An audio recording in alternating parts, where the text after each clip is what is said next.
Mesdames et messieurs, bonsoir. Bienvenue à cette soirée exceptionnelle d'une avant-première, non pas d'un long métrage, mais d'une série. On se met à la mode Netflix, comme vous le comprenez, avec cette histoire résolument subjective du cinéma et de la télévision en Suisse romande. Résolument subjective, je pense que les deux éléments sont importants, puisque vous l'avez compris, Jean-François Amiguet raconte ce cinéma auquel il a participé, dont il a été un des acteurs, et dont d'ailleurs je vois beaucoup d'acteurs dans la salle. Je garderai leur anonymat, vous les verrez dans quelques minutes sur l'écran. J'aimerais juste faire quelques salutations importantes qui sont de saluer les équipes de la Cinémathèque suisse qui sont présentes, parce que la Cinémathèque suisse a contribué à la restauration d'un certain nombre de films. Vous verrez qu'à la fin de ce programme, Jean-François annonce des choses un peu tristes, mais qui sont un peu moins tristes, mais ça je garde la primeur pour tout à l'heure. Que deuxièmement, cette série est disponible en DVD, et le DVD est en vente à la sortie au prix exceptionnel de 35 francs au lieu de 40 à partir de demain. Donc précipitez-vous pour l'acquérir. Et alors j'ai le plaisir d'accueillir évidemment Jean-François Amiguet, mais pas tout seul, puisque c'est une aventure du cinéma et de la télévision, et tant on parle de télévision en Suisse romande, je veux dire peut-être pas aujourd'hui, mais en tout cas juste hier, il y a quelques heures, on parlait toujours de un monsieur qui était évidemment Raymond Vouillameux et qui est là aussi parmi nous, et de quelqu'un qui a collaboré à cette aventure en tant que scénariste, parce qu'il fallait, je pense, aussi mettre de l'ordre dans toute cette histoire. C'est Stéphane Mitchell. J'ai le plaisir de les accueillir. Vous les reconnaîtrez. Jean-François Amiguet, le premier. Raymond Vouillameux, non, là, à gauche. À main gauche, vous êtes à la main gauche. C'est pas un statement politique, mais c'est juste parce que comme ça, vous êtes dans la lumière. Pas de souci. Voilà, alors je sais pas qui c'est qui veut dire quelques mots pour commencer. Je vais peut-être remercier une ou deux personnes quand même, ou plutôt des institutions, dont la Cinémathèque, sans qui cette série n'existerait évidemment pas. On a profité de descendre dans les rez-de-chaussée de Panta avec toutes ces personnes qui sont là, enfin pas toutes, mais une bonne dizaine de personnes qui ont déniché des affiches de l'époque. Comme je sais que Frédéric est là, Frédéric Gonzette, on a retrouvé une affiche d'une soirée de cinéma marginal qui doit dater de 68-69. Enfin, tout ça grâce évidemment à la Cinémathèque. Et puis, je remercie évidemment du fond du cœur la télévision romande, qui nous a mis à disposition des techniciens absolument extraordinaires et des archives où on a trouvé également des pépites tout à fait merveilleuses. Je peux le dire parce qu'on ne voit on n'en voit pas énormément ce soir, mais on a retrouvé des choses dont j'ignorais l'existence. Notamment des films faits par qui, Raymond, sur Butler, par exemple. C'était qui allait faire les films? Bon, c'était des reportages. C'était Joël Escoffier, qui était un excellent journaliste culturel. Donc on a le privilège dans ces documents retrouvés à la télévision, de découvrir au travail des camarades cinéastes de l'époque, qui vivent encore, comme Yvon Butler, avec leurs comédiens, avec leurs équipes techniques. Et ça, c'est des documents qui, de mon point de vue, de notre point de vue à tous ici, sont tout à fait essentiels pour la mémoire de ce cinéma roman. Donc les deux institutions que je voulais remercier, voilà, c'est fait, c'est la télévision et la Cinémathèque qui font véritablement, je dirais, l'identité de la série, parce que je crois pouvoir dire que sur les 5h12 que dure cette série, il y a à peu près 3 heures de documents, d'archives. Donc ça, c'est vraiment une richesse patrimoniale tout à fait exceptionnelle. Voilà. Raymond ? Moi, je crois qu'il est temps de regarder les images. et les sons. Je voulais juste dire, comme l'a déjà un peu dit, mais je le précise, Jean-François, c'est que on a déjà montré une partie de la série au GIF, Festival international du film à Genève, et là il y avait une sorte de on avait un peu privilégié la télévision parce que c'était un festival qui d'origine est un festival qui travaillait beaucoup pour la télévision. Et puis ici, on est à la Cinémathèque et c'est donc normal que ce soit le cinéma qui soit favorisé. Alors la seule chose que je peux vous recommander, c'est d'acheter le DVD pour tout avoir à la sortie. Merci. Stéphane, c'était pas trop compliqué de travailler avec ces deux mémoires du cinéma et leur côté résolument subjectif? Non, pas du tout, mais en fait, j'ai pas du tout été la scénariste. Ah non ? C'est pas du tout. En tant que scénariste, j'étais qualité de femme alibi, et donc voilà. Non, c'était fantastique de travailler. Alors Raymond, on se connaissait, on avait fait un téléfilm ensemble. Jean-François, je le connaissais comme cinéaste, et je disais encore à Frédéric Gonzalez l'autre jour que j'ai une culture un peu limitée en fait de notre patrimoine. J'ai étudié aux États-Unis, et puis voilà, je suis pas si jeune, mais j'ai quand même des lacunes. Et d'écouter Jean-François parler, moi je pourrais l'écouter des heures. En fait, il faudrait continuer à le filmer et d'écouter Raymond aussi et les écouter pas être d'accord. Ça se voit moins à l'écran, c'était très drôle. Mais voilà, donc je vous souhaite une bonne projection et si vous avez des questions, on vous voit après. Alors, il doit encore remercier quelqu'un. TV5 Monde, sans qui cette série n'aurait pas pu se faire, parce qu'il y a eu du cash là. Le seul cash qu'on a eu véritablement pour la faire, cette série, et je les remercie véritablement du fond du corps, notamment Chantal Bernheim, qui était encore aux commandes à l'époque. Voilà. Alors, rassurez-vous, on ne va pas voir 5h12 maintenant. Maintenant, c'est 78 minutes. 6 épisodes sélectionnés. Enfin, si vous voulez, après, vous achetez le DVD. Vous avez entendu ce qu'a dit Raymond Vouillamot tout à l'heure, non? C'est le but. C'est ce qu'on appelle du teasing dans le marketing contemporain. Hein, c'est ça? Qu'ils vont revenir pour parler. Et donc, comme Stéphane vous l'a expliqué aussi, il faut espérer qu'ils vont pas être d'accord.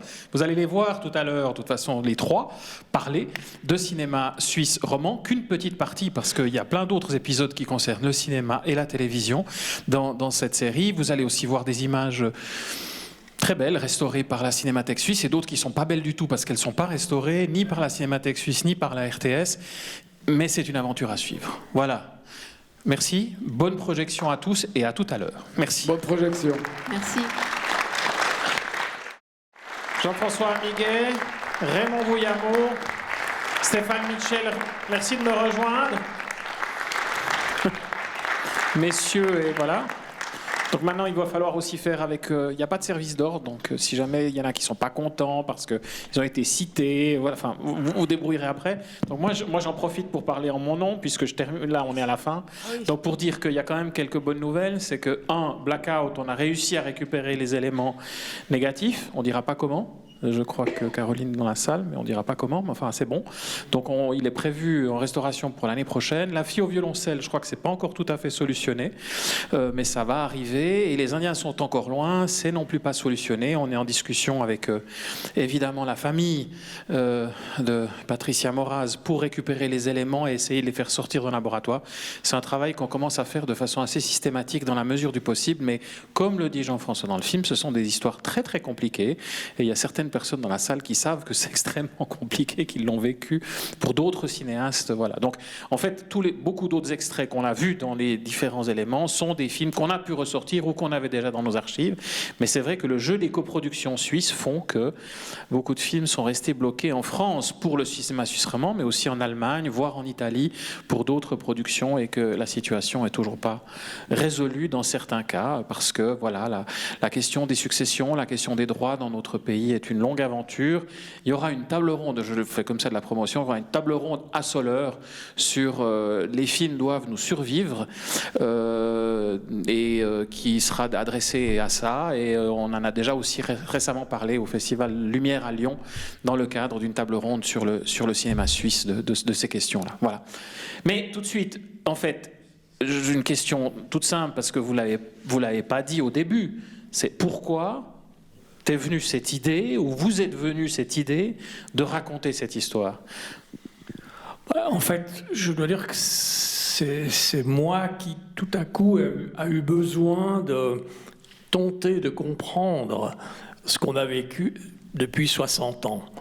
Je me suis posé la question, il y a 4 ou 5 ans, de l'état du monde, de ce qu'étaient nos rêves à la fin des années 60, les idéaux qui étaient les nôtres quand on crée le collectif à Lausanne, etc. Et je me suis posé la question de savoir si on avait raté ou si on avait réussi notre coup.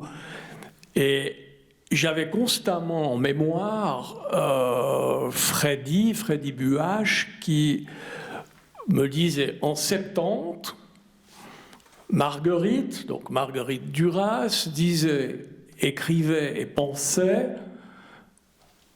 que le monde allait à sa perte.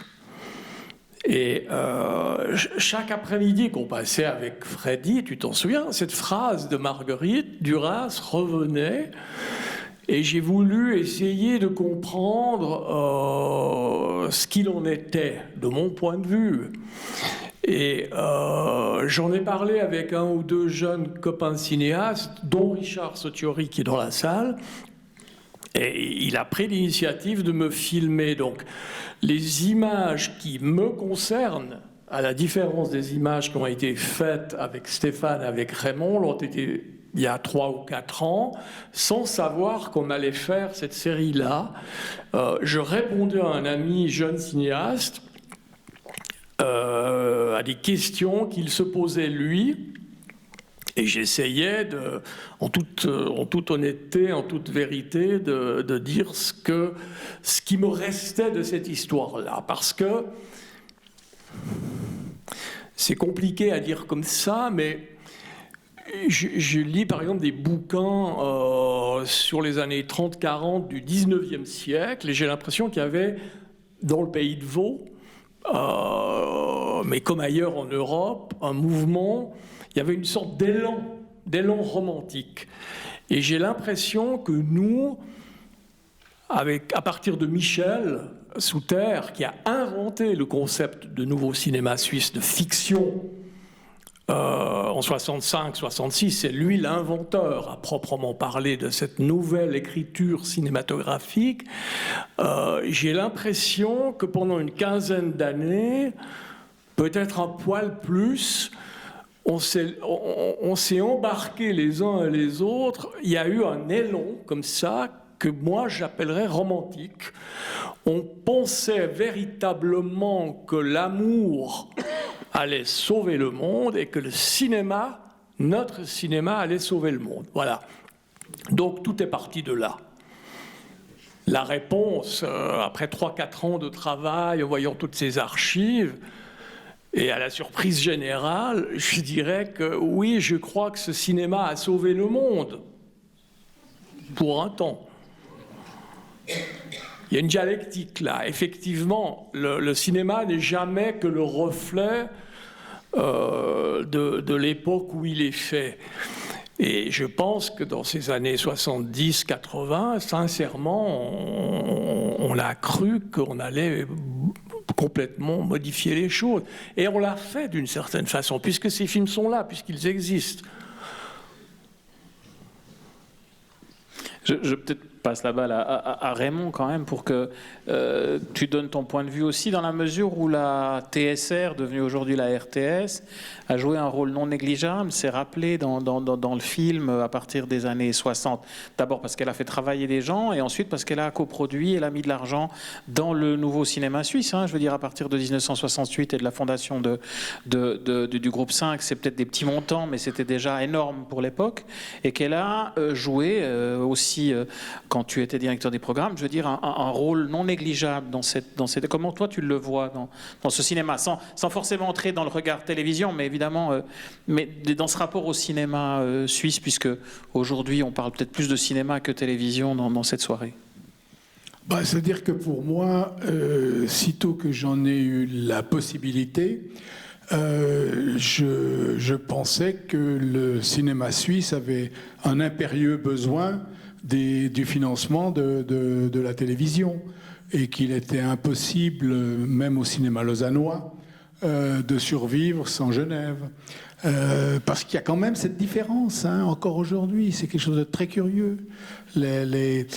L'ignorance des uns et des autres dans les années 60, mais peut-être même encore aujourd'hui, c'est très curieux. Enfin bref, j'ai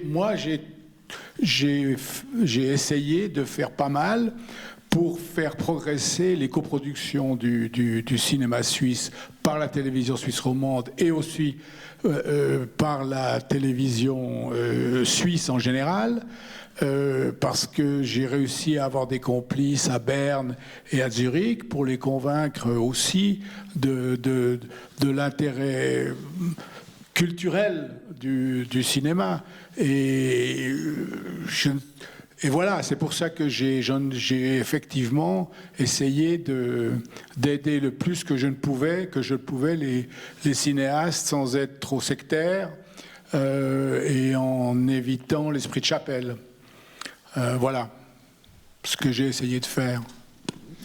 Et Stéphane, alors on a entendu ton point de vue sur le cinéma au féminin notamment, mais la question peut-être plus profonde, c'est comment toi, en tant que jeune créatrice venant de la nouvelle génération, tu as approché au fond cette histoire, comme tu le dis d'ailleurs à un moment donné, que tu connaissais pas vraiment, enfin finalement, et je précise peut-être du point de vue de la Cinémathèque, c'est vrai qu'en dehors des fameuses encyclopédies qui ont été réalisées par la Cinémathèque suisse avec l'Université de Lausanne, notamment Hervé Dumont, Maria Tortajada et les équipes de l'UNIL, il y a extrêmement peu de livres sur le cinéma suisse. Il y a quelques livres sur des auteurs, notamment signés par Freddy Buach. Il y a Martin Scharw aussi qui avait écrit quelque chose, mais il y a relativement peu de littérature et finalement c'est presque une période peu documenté, peu raconté. Donc, comment toi, tu l'aperçois ?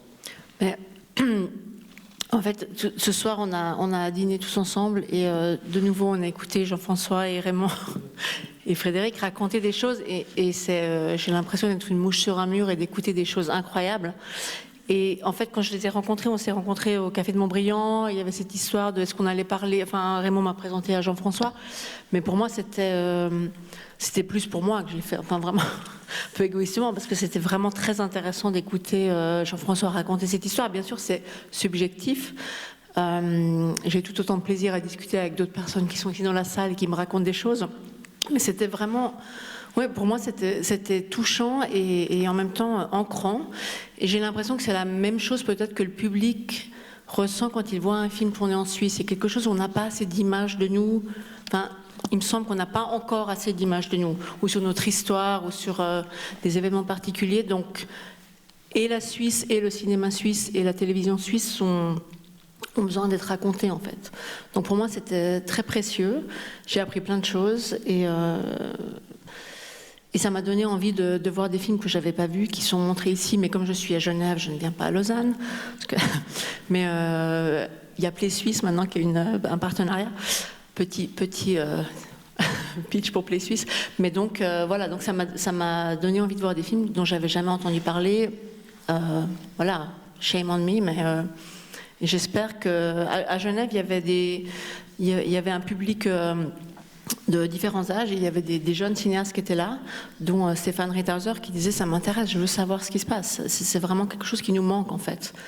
Donc c'est très précieux. Si vous ne pouvez pas manger avec Jean-François Amiguet, regardez la série.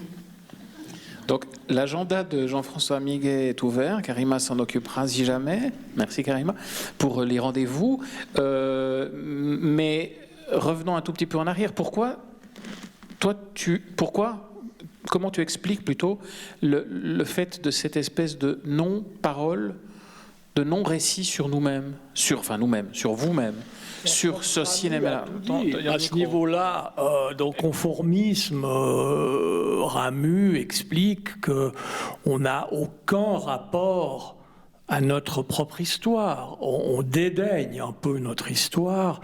On n'a pas d'intérêt véritable pour notre histoire et notre histoire culturelle encore plus. Donc ça, c'est quelque chose qui me paraît quand même assez grave. Mais moi, je parlerais plutôt en termes d'enjeux esthétiques. C'est-à-dire qu'à partir du moment où j'ai eu envie de me poser la question de savoir ce qu'était un peu cette télévision et ce cinéma roman, j'ai voulu piger ce qui le différenciait du cinéma belge, du cinéma tchèque, du cinéma français d'auteur, etc. Et donc j'ai beaucoup farfouillé pour essayer de comprendre l'essence même de...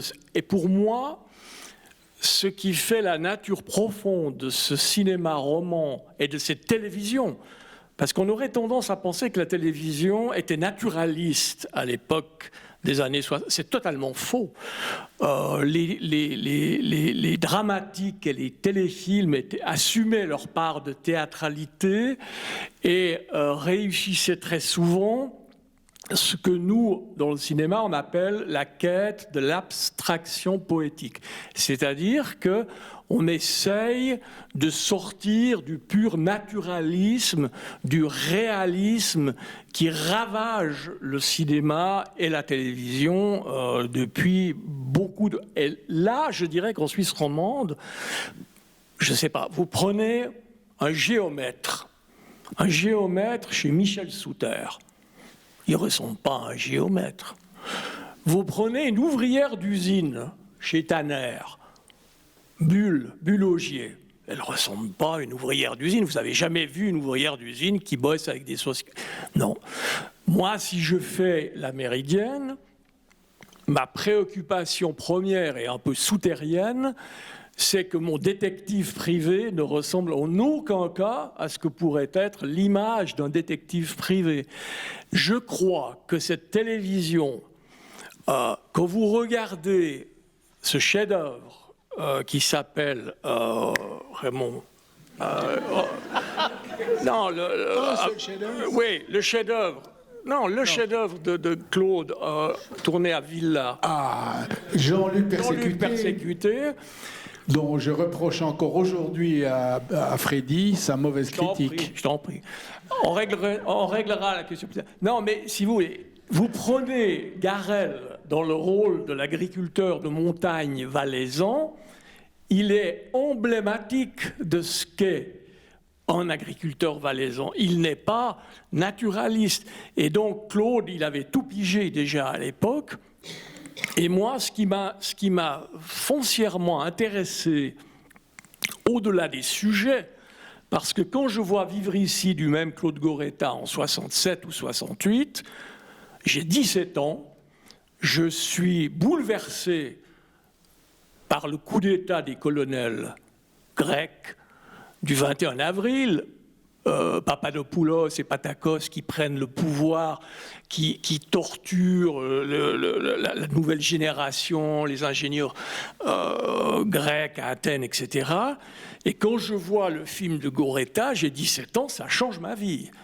Et ce que j'attendais du cinéma à cette époque-là, c'était ça précisément. C'était que ces films non naturalistes, ces films qui réussissaient à nous embarquer dans quelque chose qui relevait de la poésie, que ce quelque chose-là ait également un sens profond, étant entendu que le fond, c'est la forme.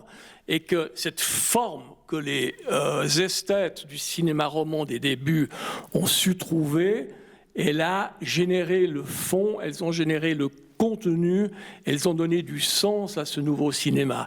Et c'est pour ça que ce cinéma nous a pareillement porté pendant des décennies. Voilà un peu pourquoi je me suis lancé là-dedans. La lutte à tout prix, le combat à tout prix contre le naturalisme. Bravo. Le but, c'est aussi qu'on se soit un dialogue. Donc, est-ce que quelqu'un a une question? Si c'est le cas, levez la main. Il y a des micros qui vont circuler. Sinon, je continue à proposer. Là-bas, il y en a une. Ben voilà. Je peux dire qui c'est. j'ai le droit. Frédéric Gonzette, Merci. je viens de faire un film, je ne veux pas faire du teasing pour mon film sur la saga Berthier-Galland, mais la problématique était la même. Et je trouve que dans la littérature romande, les années 60, les grandes années pour Goretta et le début des années 70 aussi, j'ai dit Goretta, Galland, eh bien, se produit un phénomène du même type. C'est un lyrisme. Dans la littérature, c'est un lyrisme absolument pas naturaliste, c'est complètement une image purement imaginaire du pays. Les portraits des Valaisans, le portrait des Vaudois sont les emblèmes de ça. Et en fait, il n'y a personne qui a encore fait le rapprochement. Alors, merci Jean-François. Je précise, non, c'est le film que Frédéric Gonzette a réalisé sur Berthier-Galland, qui est encore visible sur Play RTS. Hein, je me permets de rallonger la promotion. Donc je peux dire quelque chose. J'ai eu la chance de voir la première du film avec Berthier-Galland, et j'ai été effectivement extrêmement frappé par je ne m'étais pas bien rendu compte de ça, la lutte des auteurs ressemble en Suisse romande à la lutte des cinéastes. Et ce qui m'a frappé, c'est que ça, je l'ai appris par Berthier-Galland. Un type comme Chapas, quand Berthier-Galland a pris contact avec lui et a découvert le portrait des Valaisans et ensuite les autres œuvres, il n'avait pas trouvé d'éditeur en Suisse romande.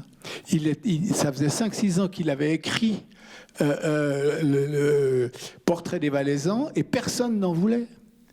C'est quelque chose... ça me rappelle la difficulté parfois que les cinéastes ont eue, non pas avec les producteurs, parce que les producteurs étaient souvent avaient les mêmes envies, les mêmes complicités, mais avec l'institution, avec Berne, etc.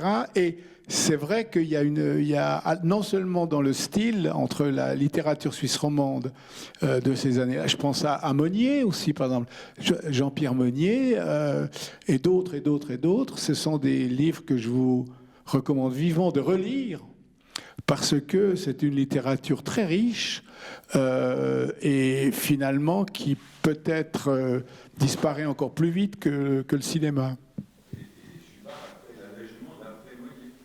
Absolument. Je pars qu'elle a tout le monde, sauf quelques jeunes gens et jeunes filles, se souviennent de ces magnifiques plans dans l'allègement, dans la neige, avec les chevaux qui brassent la neige jusqu'au poitrail. C'est inoubliable.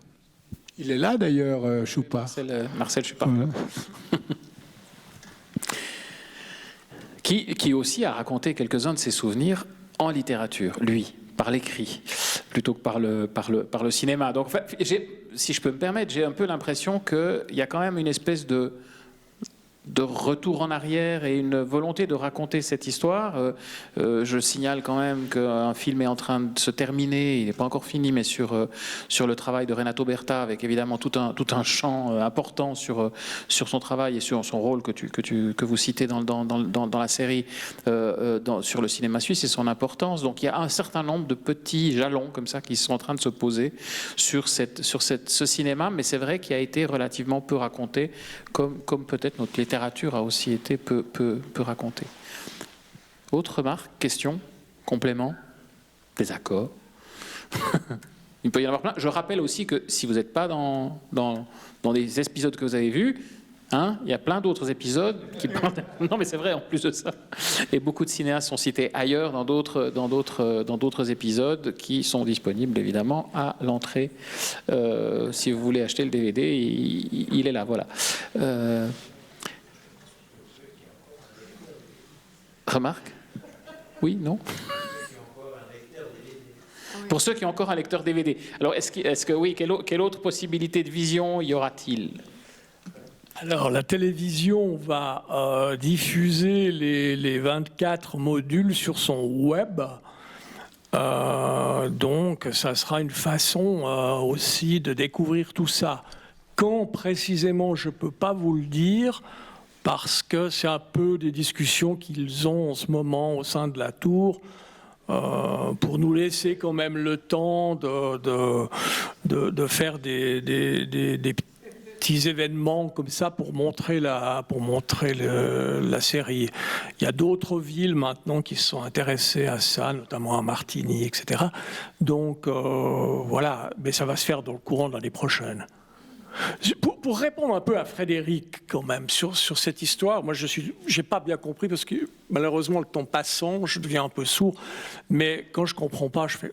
Alors, je crois que cette littérature, Velon par exemple,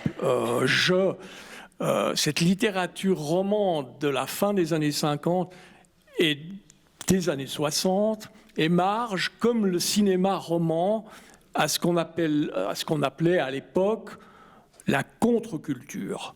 La contre-culture, c'est un concept qu'il est difficile de définir précisément, mais je crois que ce qui faisait la cohérence de toute cette production culturelle des années 60-70 en Suisse en général, c'est que ça tourne autour du fait quand même que même si les films n'étaient pas directement politiques au sens le plus commun du terme, il y avait des idées qui sous-tendaient les films, qui relevaient quand même de ce qu'on pourrait appeler une certaine forme de critique de la société.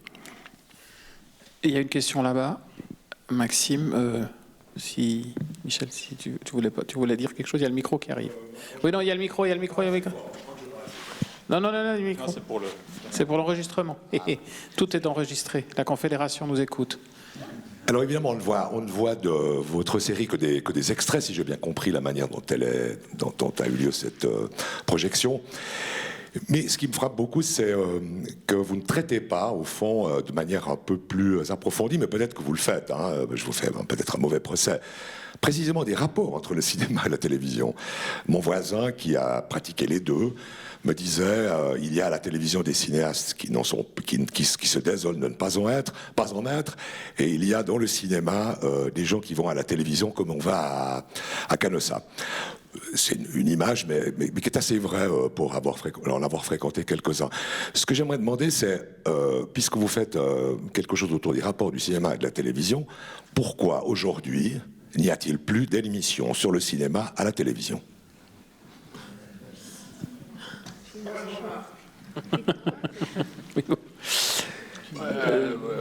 J'en sais rien. Non, il faut dire, il y a des raisons objectives. C'est que le cinéma n'a plus l'attrait qu'il avait il y a 20-30 ans, au temps de Spécial Cinéma, par exemple. Et qu'il n'y a plus créer une émission aujourd'hui comme Spécial Cinéma et avoir accès à toutes les stars françaises et après à peu près à toutes les stars, même hollywoodiennes, c'est quelque chose aujourd'hui qui est très difficile et qui n'intéresse plus vraiment le public si c'est pas très people. Je pense que c'est l'une des raisons, mais ayant quitté la télévision il y a 15 ans, je ne sais pas pourquoi il n'y a pas d'émission de cinéma. Et si aujourd'hui j'étais encore à la télévision, je ne suis pas sûr que je ferais une émission spéciale sur le cinéma. Enfin oui, spéciale, oui, mais pas une émission régulière. Je pense que je ferais autre chose en culture, mais pas forcément seulement le cinéma. Non, mais dans la série, pour répondre à Michel Zandali, je pense qu'il y a des modules, notamment le module 7, qui s'intitule « Synergie cinéma-télévision », qui a été fait beaucoup à l'initiative de Raymond, où Raymond explique comment la production, par exemple, de Temps présent, de Tanner ou de Goretta, a conduit ces auteurs-là à une certaine fiction. Raymond explique même de façon très claire, très précise, comment, par exemple, Goretta, en faisant le portrait d'un type, d'un employé de banque qui a une 70 cravates différentes dans son armoire, et ça fait rire tout le monde, et il va recevoir des lettres d'insultes, enfin il va recevoir des dizaines de cravates déchirées de la part du public. Donc tout ça, c'est extraordinairement intéressant, parce que Goretta, comprenant qu'il est en train de faire le procès du capitalisme et de la télévision, d'une certaine façon, sur le dos de cet employé de banque qui n'y peut mais, va se lancer dans un film dont je parlais tout à l'heure, Vivre ici, qui montre un employé de banque qui va changer de vie parce que tout à coup il va faire une rencontre, etc. Donc il y a plein de synergies tout à fait extraordinaires dans notre cinéma roman.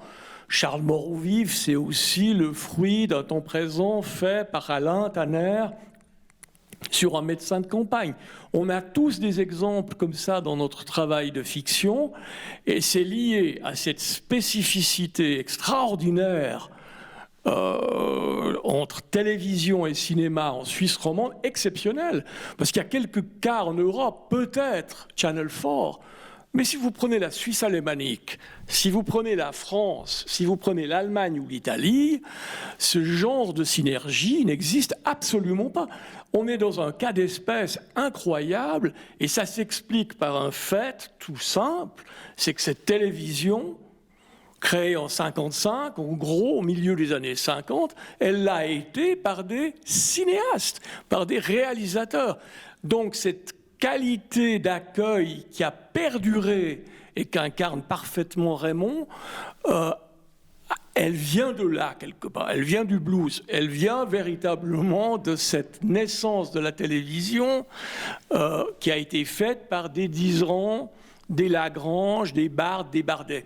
Et il faut savoir que ces mêmes gens, c'est Freddy qui me racontait ça peu de temps avant sa mort, se retrouvent en 1958, donc après Nice Time, après Jean-Luc à la Dixence, en même temps qu'Henri Brandt, quand il rentre et qu'il fait son sublime film Les Nomades du Soleil. Les Nomades du Soleil. En 1958, il y a une réunion au Mont Pèlerin, au-dessus de Vevey, où se retrouvent Bardet, Bard, Jean-Louis Roy, et un quatrième larron. Freddy était dans le jardin avec eux, où ils décident qu'il faut faire de la fiction en Suisse romande. Ça ne s'est pas fait, ça s'appelait les films de la Talente. Ils ont gagné un prix à Locarno en 61, sauf erreur, un documentaire de Jean-Louis Roy, hein, avec ouais. les forums. Les carousels, Voilà. les manèges. Et donc, il y avait dans l'air, à ce moment-là, un désir réel d'aller vers un cinéma de fiction d'ici. Et ça aboutit finalement avec la fameuse soirée à l'EPFZ d'abord, où Freddy vient présenter le cinéma roman au Zurichois en 1966 à la demande de Franck Jotran, patron de la Gazette littéraire, et Freddy vient ensuite à l'OLA de l'école d'ingénieurs de Lausanne, et là il présente deux films, un de Francis dont j'oublie le titre et un autre de Michel dont Mike et Arthur je crois, et ces deux films pour Freddy, donc le film de Francis en 1966, Francis il était vraiment extraordinairement jeune à ce moment-là, ça lance Antoine et Cléopâtre, merci de rappeler ce titre. Ces deux films ont tellement frappé Freddy, cette soirée d'été de 1966, il a dit maintenant que ces deux films existent, c'est tout simple, foncez tout droit. Et c'était véritablement visionnaire, parce que en 1967, il y a le film tourné à Villa par Goretta pour la télévision, mais moi je me refuse à faire une différence entre cinéma et télévision. C'est tout simplement un très grand film, Jean-Luc Persécuté. Très peu de temps après, même avant, Michel tourne le film qui passera à Locarno, où ça se passe très mal, où il pleure à la sortie, où Freddy doit lui remonter le moral. Donc, La Lune avec les dents. La Lune avec les dents.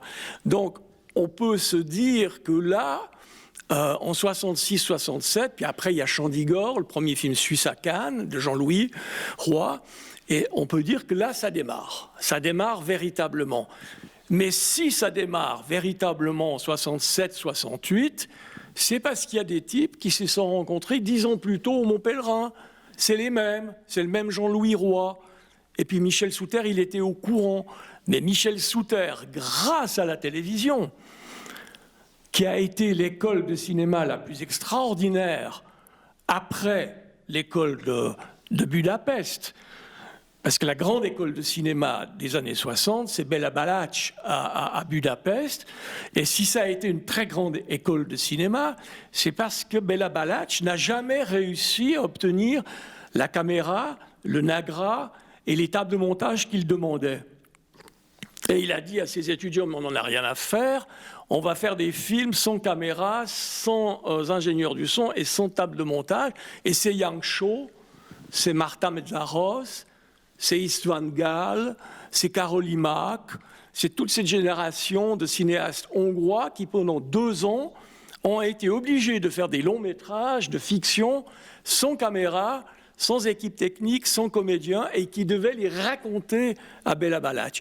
Eh bien, Michel Souter, s'il réussit les films qu'il a faits, c'est parce qu'il a fait, grâce à Huelin, Maurice Huelin, à la télévision romande, 5, 10, 15, 20 sublimes dramatiques qu'il faut revoir aujourd'hui, qui sont non seulement les prémices du cinéma suisse, mais qui sont des grands films en tant que tels.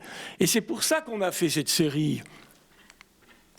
C'est pour donner envie aux institutions de donner du fric à nos amis de la Cinémathèque, pour restaurer les films, pour que Gérard trouve du fric pour restaurer les films d'Alain Tanet. C'est ça le but de cette série, c'est de générer un mouvement qui permette effectivement de trouver des moyens pour qu'on puisse revoir bêtement l'ère du crime d'Alain Clarère.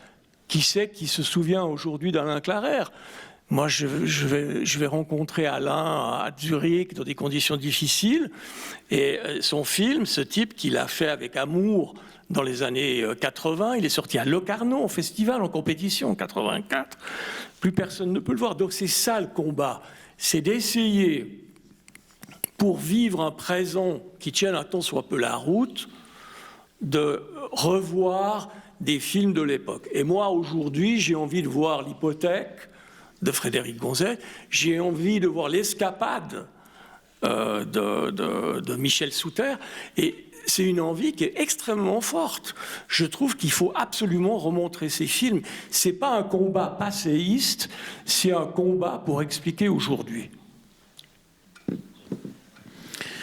Merci Jean-François, j'espère que le ministre de la Culture et de la Santé t'aura entendu.